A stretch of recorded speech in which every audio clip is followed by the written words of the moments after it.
Hello everyone and welcome back to week 2 of the TBL season 2, and first week was surprisingly successful. Gardevoir came in, did a ton of work, 4 kills last week, and ended up with full health anyway, so it looked like Gardevoir just waltzed in, killed everything, waltzed out, and didn't even care. So we are 1-0 with a big 3-0 win, which puts us on top of our division so far, but obviously it's still really early in the season. So a lot of time left to make that go horribly wrong, and this is the week that if something's going to go wrong, it might go very wrong very quickly. This team is terrifying.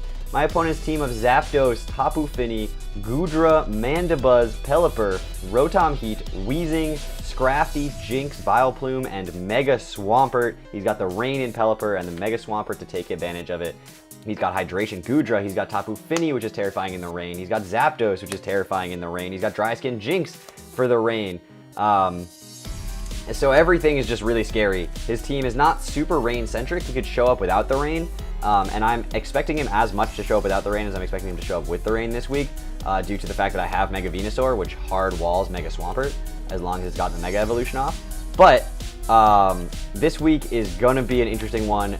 There's a couple of tricks I have up my sleeve to hopefully figure out how to win this one, but I think it's just going to be taking down walls one at a time. We do have a little bit of status here, despite him having the Tapu Fini, to try to, again, break down walls slowly. Because he has the Zapdos, the Mandibuzz, Pelipper, Rotom Heat, and Weezing, which can all be statused within the Misty Terrain, because they're all off the ground. I still felt like status was a pretty good way to go about this. He's got some serious walls. Last week he didn't bring Zapdos or Fini or Goodra, but I am expecting to bring those this week, as you can see. So the other thing to note is that his team is relatively slow. The fast thing he has is Zapdos at base 100, so I'm looking to outspeed things base 100 that are not timid nature. I don't care. If the Zapdos is timid nature, let him outspeed me. That's fine. I'm not worried about it. So everything you're going to see, Zapdos maxes out at 152. If it is timid nature, or if it is modest nature, excuse me. So if that's the case, you're gonna see me, that's how I made some of my sets, to outspeed that, which, for instance, Ina, our Latias, once again, last week put in a ton of work, and he's back again with a completely different set, overhauled this week. Don't know what's going on with the special attack there, but, max special attack modest is going to hit everything super duper hard, and we are looking at a big Draco Meteor Thunderbolt Recover Calm Mind Life Orb set. So get a couple Calm Minds up if I can, smash things with Draco Meteor, go back to neutral, Life Orb damage, recover it right back off.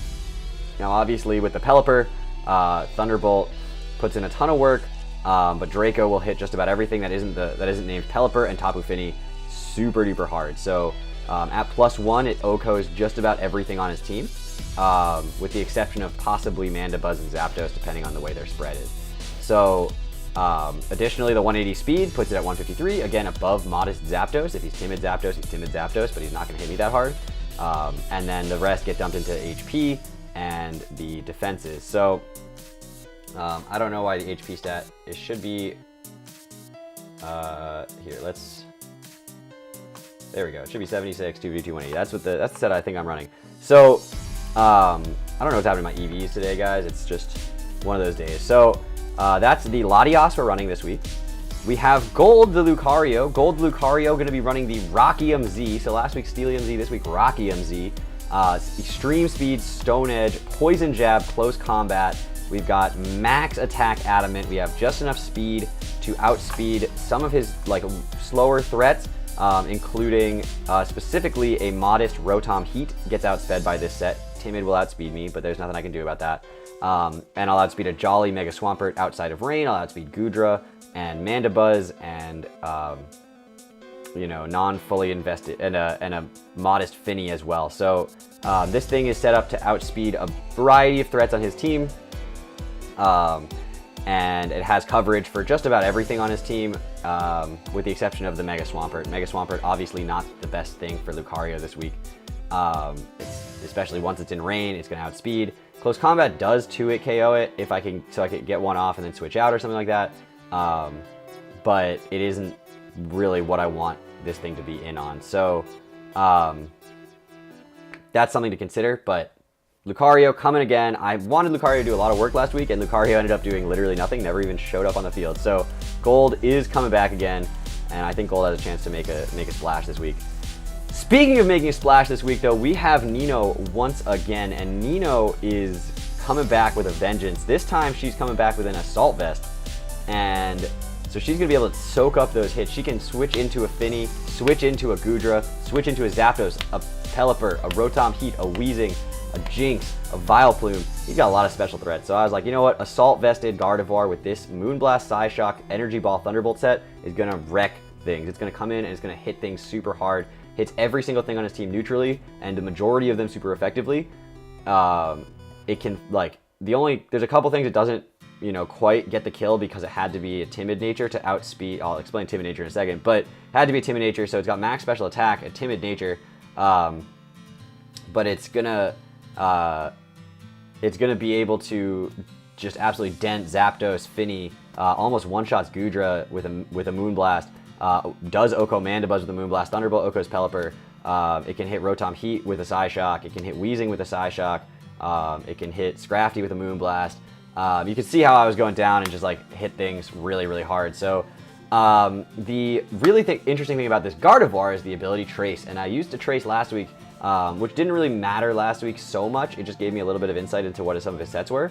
But this week, he has Mega Swampert, and he's got Rain. And if he brings Mega Swampert in the Rain, and it's Jolly Natured, it maxes out at 134 speed, which means that if I can trace the Swift Swim ability, I outspeed Jolly Mega Swampert every single time in Rain, and this thing comes in and just shreds his team.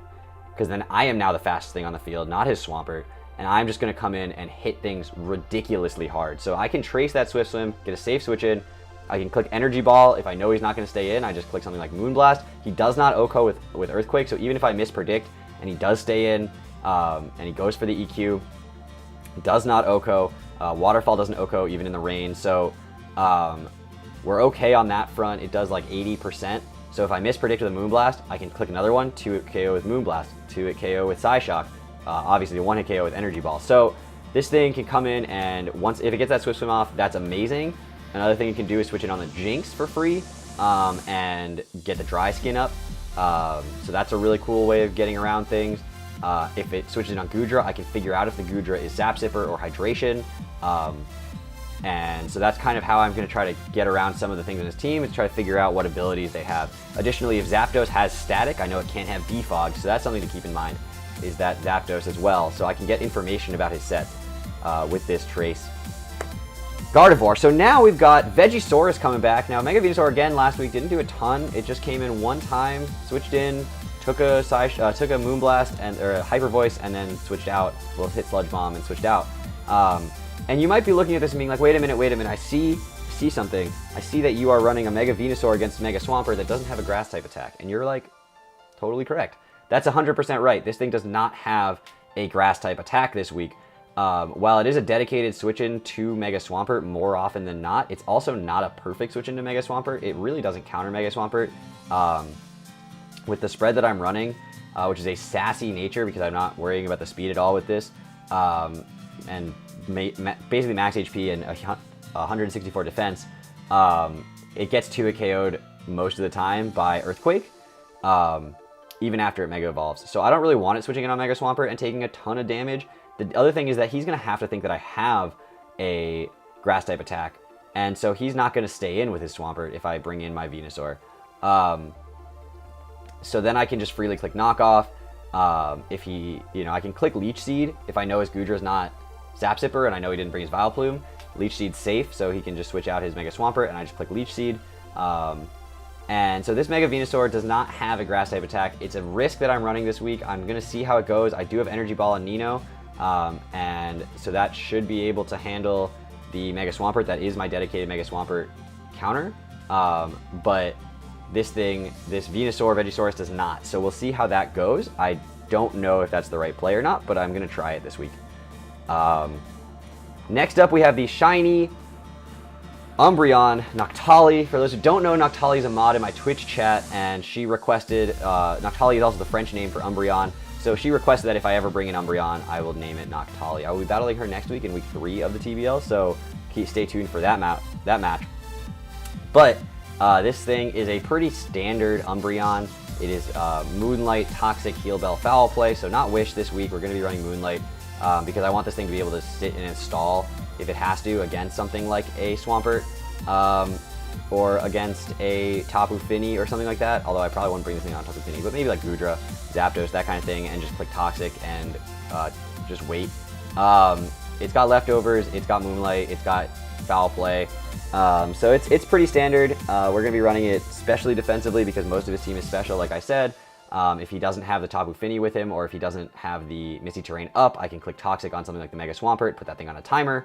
So this thing's going to be max HP, decent amount of defense bulk, and then a ton of special defense to be able to take those hits. It's a pretty decent switch into a Pelipper just about every time.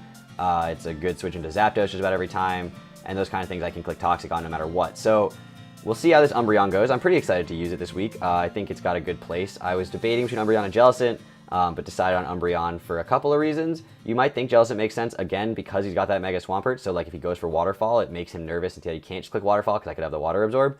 But it couldn't really handle taking Earthquakes anyway, and wasn't doing a ton in return. Even with Giga Drain, it was still a 2 KO. Like solidly, it was only a chance of a 2 KO if I didn't put special attack investment in. So I was like, let's run Umbreon. It's just generally bulkier. It takes things better. So let's try that first.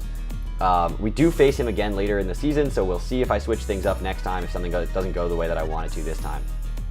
And finally, debut of my first overall draft pick, Sparky the Infernape.